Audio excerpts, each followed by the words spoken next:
Igitabo Ubuzima bufite intego. Umunsi wa 40. Kubaho ufite intego. Umuntu agambirira byinshi mu mutima we, nyamara icyo Uwiteka ashaka nicyo gikorwa. Imigani ibice 19 umurongo wa 21. Dawidi yakoze ibyo Imana yashakaga mu gihe cye. Ibyakozwe n'intumwa ibice 13 umurongo wa 36. Kubaho ufite intego nibwo buryo bwonyine bwo kugira ubuzima nyabuzima. Ibindi bisigaye ni ukubona bucya bukira. Abantu benshi bahora bahanganye n'ibintu bitatu mu buzima. Icya mbere ni ukumenya icyo uri cyo. Ndinde. Icya kabiri ni ukugira agaciro. Ese mfite icyo maze? Icya gatatu ni ukugira umumaro. Ni uruhe ruhare rwanjye mu buzima? Ibisubizo kuri ibyo bibazo byose uzabisanga mu ntego 5 z'Imana ku buzima bwawe. Mu cyumba cyo hejuru, ubwo Yesu yarangizaga umunsi we wa nyuma w'umurimo yakoranaga n'abigishwa be, yabogeje ibirenge nk'icyitegererezo maze arababwira ati, ubwo mumenye ibyo murahirwa nimubikora. Iyo umaze kumenya neza icyo Imana ishaka gukora, umugisha uwubona iyo utangiye ukabikora. Dore ubu twegereje iherezo ry'urugendo rw'iminsi 40 twafatanije muri iki gitabo. Ubu ubwo umaze gusobanukirwa intego z'Imana ku buzima bwawe, uzahirwa nuzishyira mu bikorwa. Ibi bivuga ko hari ibintu bimwe na bimwe uzagomba guhagarika. Hari ibintu byinshi ushobora gukora mu buzima, ariko imigambi y'Imana ni biriya 5 ugomba gushyira mu bikorwa. Ikibabaje ni uko byoroshye kurangara ukibagirwa ibyangombwa. Biroroha cyane kugenda utwarwa n'ibindi, ukava mu by'ingenzi buhoro buhoro, ukava ku murongo. Kugira ngo wirinde ko ibyo bikubaho, wagombye gushyiraho icyemezo cy'intego z'ubuzima bwawe kandi ukajya uzigenzura kenshi. Icyemezo cy'intego z'ubuzima ni iki? Ni icyemezo cyerekana mu ncamake intego z'Imana ku buzima bwawe. Mu magambo yawe ukiyemerera gusohoza intego 5 z'Imana ku buzima bwawe. Icyemezo cy'intego z'ubuzima ntabwo ari urutonde rw'imigambi ugomba kugeraho. Ingamba nk'izo ni iz'igihe gito, intego z'Imana zo zihoraho. Bibiliya ibivuga neza igira iti, imigambi y'Uwiteka ikomera iteka ryose, ibyo yibwira mu mutima we bihoraho ibihe byose. Ni icyemezo gitanga icyerekezo cy'ubuzima bwawe. Kwandika ku rupapuro intego z'ubuzima bwawe bizagutera umwete wo gutekereza neza inzira z'ubuzima bwawe. Bibiliya iravuga ngo umenye neza aho ugana, bityo ntuzateshuka inzira ihamye. Icyemezo cy'intego z'ubuzima cyerekana uko uteganya gukoresha igihe cyawe, ubuzima, amafaranga, ariko kinerekana mu buryo buziguye ibyo utazakora. Igitabo cy'imigani kiravuga ngo umunyabwenge agambirira gukora ibyo yatekerejeho neza, naho umupfapfa ahaguruka akubita hirya no hino. Ni icyemezo cyerekana icyo wita ubutsinzi, cyerekana ibyo wowe uha agaciro bitandukanye n'iby'isi ivuga ko bifite agaciro. Gisobanura neza ibyo ushyize imbere. Pawulo yaravuze ngo, shaka ko musuzuma ibintu mukamenya ikirushije ibindi kugira umumaro. Ni icyemezo gisobanura neza uruhare rwawe. Uzagira uruhare rutandukanye mu bintu byinshi uko ugenda ukura mu buzima, ariko intego z'ubuzima bwawe zo ntizizigera zihinduka. Zo zihora ziri hejuru y'umurimo uwo ari wo wose wakora. Ni icyemezo kigaragaza neza uwo uri we. Cyerekana uburyo bwihariye Imana yakuremye kugira ngo uyikorere. Ufate igihe gihagije wandike icyemezo cy'intego z'ubuzima bwawe. Ntiwivune ugerageza kubiringaniza mu munsi umwe, kandi ntugerageze gukora ibintu bitagira amakemwa mu ikubitiro. Wandike wihuta ibitekerezo byose byawe uko bigenda bikuzamo. Biroroha iteka gukosora ibyo wanditse kuruta guhanga bwa mbere. Dore ibibazo 5 bizagufasha mu gutegura icyemezo cyawe. Ibibazo 5 by'ingenzi mu buzima. Ni iki kizaba umutima w'ubuzima bwanjye? Iki ni ikibazo cyo kuramya. Ese ugiye kubaho ku bwande? Ni ibiki ugiye kubakiraho imibereho yawe? Ushobora kubakira ubuzima bwawe ku mirimo ukora, umuryango wawe, imikino cyangwa imyidagaduro, amafaranga, kwinezeza cyangwa ibindi byinshi wakora. Ibyo byose ni ibintu byiza, ariko ntabwo byagombye kuba umutima w'ubuzima bwawe. Nta na kimwe muri ibyo gishobora kukubera inkingi wishingikiriza kurangirizaho iyo ubuzima bwawe buhungabanye. Ukeneye urufatiro rukomeye rutanyeganyega. Umwami Asa yabwiye abaturage ba Yuda ngo berekeze ubuzima bwabo ku Mana. Ubundi mu by'ukuri icyo ushyize mu mutima w'ubuzima bwawe gihinduka Imana yawe. Igihe wahaga Kristo ubuzima bwawe yarimutse aza mu mutima wawe, ariko ugomba kuhamugumisha kubwo kumuramya. Pawulo aravuga ngo ndasenga ngo Kristo ature yime mu mitima yanyu. Uzamenya ute ko Imana ariyo rufatiro rw'ubuzima bwawe? Iyo Imana iri mu mutima wawe urangwa no kuyiramya. Iyo itarimo urangwa no guhangayika. Guhangayika ni ikimenyetso kikuburira ko Imana wayitendetse ku ruhande. Numara kuyisubiza mu mwanya wo hagati uzongera wumva ufite amahoro. Bibiliya iravuga ngo muzumva amahoro ava ku Mana aje akabaturisha. Ni iby'igitangaza uko wumva umeze iyo Kristo aje akirukana guhangayika bikava mu mutima w'ubuzima bwawe. Ni iki kizaranga ubuzima bwanjye? Iki ni ikibazo cyo gukura nk'umwigishwa. Uzaba umuntu umeze ate? Imana yita cyane ku cyo uri cyo kuruta ibyo ukora. Ujye wibuka ko uzajyana imico yawe mu bugingo buhoraho, ariko ntabwo uzajyanayo umurimo wawe. Ukore urutonde rw'imico myiza ushaka kugaragaza mu buzima, nurangiza utangire gukora ngo ikurire muri wowe. Ushobora guhera ku mbuto z'umwuka cyangwa ku biranga abahiriwe. Petero yaravuze ati ntimugire igihe muta, ahubwo mwihutire kubaka ku byo mwahawe, kwizera kwanyu mukuzurisha ingeso nziza, kumenya, kwirinda, kwihangana, kubaha Imana, kugaragariza urugwiro bene data, n'urukundo rutagira ubugugu. Ntucike intege ngo ucogore nusitara. Bisaba ubuzima bwose ngo ugire kamere isa n'iya Kristo. Pawulo yabwiye Timoteyo ati wirinde mu mico yawe kandi witondere n'ibyo wigisha. Ntutezuke, ukomere, ushikame. Umumaro w'ubuzima bwanjye uzaba uwuhe? Icyo ni ikibazo cy'umurimo wawe. Umurimo wawe uzaba uwuhe mu mubiri wa Kristo? Nyuma yo gusuzuma no kumenya impano zawe, umutima wawe, ubushobozi bwawe, imiremerwe yawe n'inararibonye, imiterere, ni uruhe ruhare rukwiye wagira mu muryango w'Imana? Ni iki wakora kikagaragaza umumaro? Ese hari itsinda ry'abantu mu mubiri wa Kristo ntashobora gukorera kubera imiterere yanjye? Pawulo yerekanye imimaro ibiri izana no gusohoza umurimo wawe agira ati kuko uwo murimo utamara gusa ubukene bw'abera, ahubwo unatera benshi guhimbaza Imana. Nubwo Imana yagushyizemo ibyangombwa byose ngo ushobore gukorera abandi, ntushobora guhaza ubukene bw'abantu bose. Na Yesu ubwe ntiyabigezeho igihe yari ku isi. Ugomba gutoranya abo ushobora gufasha bikagira umumaro ukurikije imiterere yawe. Ujye wibaza uti ninde numva nshaka gufasha kurusha abandi? Yesu yaravuze ati nabashyiriyeho kugira ngo mugende mwere imbuto, kandi imbuto zanyu zizagumeho. Buri wese muri twe azera imbuto zo mu buryo butandukanye. Ni ubuhe butumwa butangwa n'ubuzima bwanjye? Iki ni ikibazo kijyanye n'umurimo wawe mu batizera. Icyemezo cy'umurimo w'ubutumwa bwawe ni kimwe mu bigize icyemezo cy'intego z'ubuzima bwawe. Wagombye gushyiraho umugambi wawe wo kugeza ku bandi ubuhamya bwawe n'ubutumwa bwiza.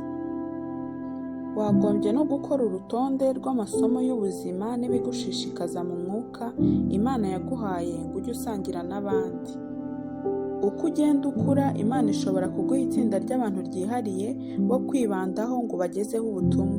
Ibyo nabyo ubyongere ku cyemezo cyawe. Niba uri umubyeyi, umwe mu mirimo yawe ni ukurera abana bawe ngo bamenye Kristo, kubafasha kumenya intego ze ku buzima bwabo no kubohereza ngo bajyane ubutumwa mu isi. Ushobora kongera iyi ntego ya Yosuwa ku byemezo byawe ugira uti naho njye n'inzu yanjye tuzakorera Uwiteka. Birumvikana ko ubuzima bwacu bugomba kujyana kandi bugashyigikira ubutumwa dutanga. Mbere y'uko abatizera benshi bazemera Bibiliya nk'iyo kwiringirwa, bashaka kubanza kumenya niba twe ubwacu turi abo kwiringirwa. Niyo mpamvu Bibiliya ivuga ngo icyakora mukore ku buryo mukora ibikwiranye n'ubutumwa bwiza bwa Kristo. Ni bande tuzafatanya? Iki ni ikibazo kijyanye n'ubusabane. Uzagaragaza ute urukundo ukunda abandi bizera n'ubufatanye bwawe n'umuryango w'Imana? Ni hehe uzashyirira mu bikorwa amategeko ajyanye n'ibyo tugomba kugirirana n'abandi bakristo? Ni irihe torero ugiye kujyamo ngo uhabarirwe nk'urugingo rufite icyo rukora? Uko urushaho gukora niko uzarushaho gukunda umubiri wa Kristo kandi ugashaka kuwitangira. Bibiliya iravuga ngo Kristo yakunze itorero araryitangira. Wagombye kongera mu cyemezo cyawe amagambo yerekana urukundo ukunda itorero ry'Imana. Uko ugenda wiga ibisubizo byawe kuri ibyo bibazo, ugende wongeramo imirongo ya Bibiliya ifite icyo ikubwira kuri buri ntego. Hari imirongo myinshi nk'iyo uzasanga muri iki gitabo. Bishobora kugufata ibyumweru cyangwa amezi ushobore kunonosora icyemezo cy'intego z'ubuzima bwawe nk'uko ucyifuza. Usenge, ubitekerezeho, uvugane n'inshuti zawe magara kandi utekereze kuri iyo mirongo y'ijambo ry'Imana bijyanye. Ushobora gukenera gusubiramo kenshi mbere yo kugera ku cyo wifuza. Niyo waba warangije, uzakenera kujya uhinduramo utuntu tumwe na tumwe uko ibintu bigenda bihinduka, n'Imana ikaguha kurushaho gusobanukirwa imiterere yawe. Niba wifuza kubona ingero z'uburyo abandi babikoze, uzanyandikire kuri email usanga mu mugereka wa 2. Hejuru yo kwandika icyemezo cy'intego z'ubuzima kirambuye, ni byiza nanone gushyira mu nteruro yerekana mu ncamake za ntego 5 z'Imana ku buzima bwawe mu buryo bworoshye kubwibuka kandi bugutera umwete. Bityo uzajya ushobora kubyiyibutsa buri munsi. Salomo atugira inama igira iti bizakubera byiza nubizirikana ukajya uhora witeguye kubihoza mu mvugo. Dore ingero nke: intego y'ubuzima bwanjye ni ukuramya Kristo n'umutima wanjye wose, nkamukorera n'imiterere yanjye, nkagirana ubusabane n'umuryango we, nkakura nsa nawe mu mico yanjye, kandi ngasohoza ubutumwa bwe mu isi mu buryo bumuhesha icyubahiro. Intego y'ubuzima bwanjye ni ukuba umwe mu muryango wa Kristo, nkaba icyitegererezo cy'imico ye, umukozi ugabura iby'ubuntu bwe, intumwa y'ijambo rye, n'uwamamaza icyubahiro cye hose. Intego y'ubuzima bwanjye ni ugukunda Kristo, gukurira muri Kristo, kwamamaza Kristo, gukorera Kristo mu itorero no gufasha umuryango wanjye n'abandi nabo gukora batyo. Intego y'ubuzima bwanjye ni ukugaragaza ubwitange ku itegeko riruta ayandi n'inshingano iruta izindi. Intego yanjye ni ugusa na Kristo. Umuryango wanjye ni itorero, umurimo wanjye ni uzuza, aho nzajyana ubutumwa ni uzuza, kandi ikinkoresha ni uguhesha Imana icyubahiro. Ushobora gutangira kwibaza uti, none se ubushake bw'Imana ku kazi kanjye cyangwa ku muryango wanjye, ku hantu ngomba kuba cyangwa kujya mu ishuri? Mu by'ukuri ibyo byose si iby'ingenzi ku buzima bwawe, kandi hari amahitamo menshi ushobora kugira mu buzima, kandi yose akaba ari mu murongo w'ubushake bw'Imana ku buzima bwawe. Icyangombwa ni uko usohoza intego z'Imana zihoraho, utitaye ku hantu utuye, aho ukora cyangwa uwo mwashakanye. Ibyo umuntu agambirira mu mutima we biba byinshi, ariko ibyo Uwiteka ashaka nibyo bisohora. Ujye rero urangamira intego z'Imana ku buzima bwawe, aho kwita ku migambi yawe bwite, kuko imigambi y'Imana ari yo ihoraho iteka. Nigeze kumva umuntu atanga igitekerezo cy'uko wagombye kwiha intego z'ubuzima ushingiye ku byo wakwifuza ko abandi bazakuvuga bahagaze ku mva yawe umunsi wo kuguhamba. Ngo utekereze abantu bose bakuvuga neza cyane gusa, maze wubake imigambi yawe uhereye kuri ibyo. Nkubwije ukuri, iyo nama si nziza. Igihe wapfuye, ibyo abantu bazakuvuga nta gaciro bizaba bigifite. Ikizagira icyo kimara ni icyo Imana yo izakuvugaho. Bibiliya iravuga ngo umugambi wacu ni ukunezeza Imana, si ukunezeza abantu. Umunsi umwe Imana izagenzura uburyo washubije ibibazo bikurikira ku mikoreshereze y'ubuzima bwawe.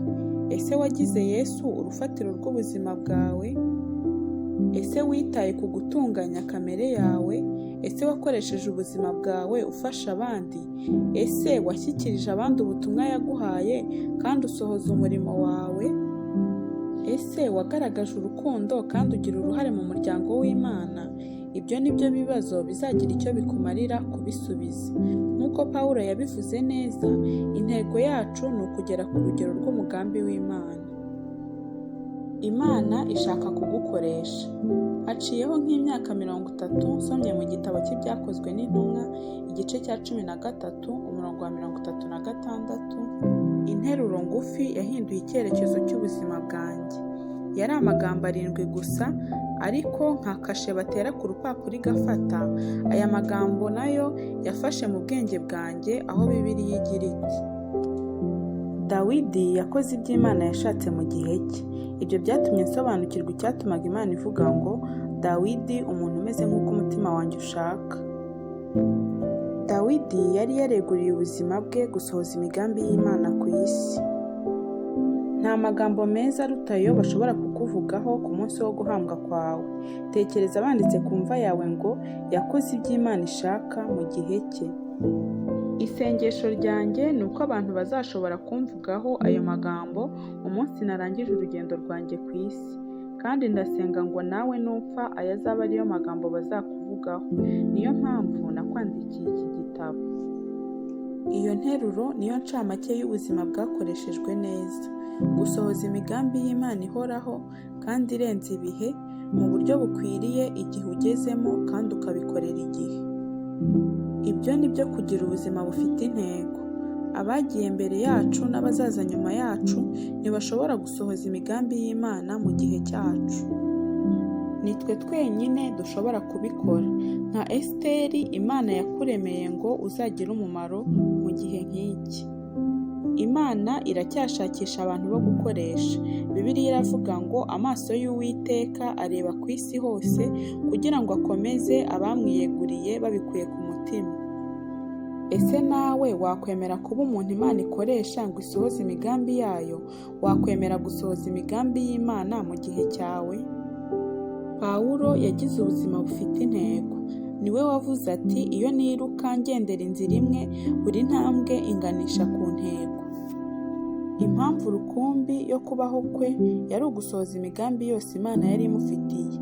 Yaravuze ati, ku bwanjye kubaho ni Kristo, no gupfa byambera inyungu. Pawulo ntabwo yari afite ubwoba bwo kubaho cyangwa gupfa. Uko byari kumera kose yari kuba ashohoje intego Imana yari ifite ku buzima bwe. Ntabwo yari kuba atsinzwe. Hari umunsi amateka azashyirwaho iherezo, ariko ubugingo bw'iteka buzakomeza.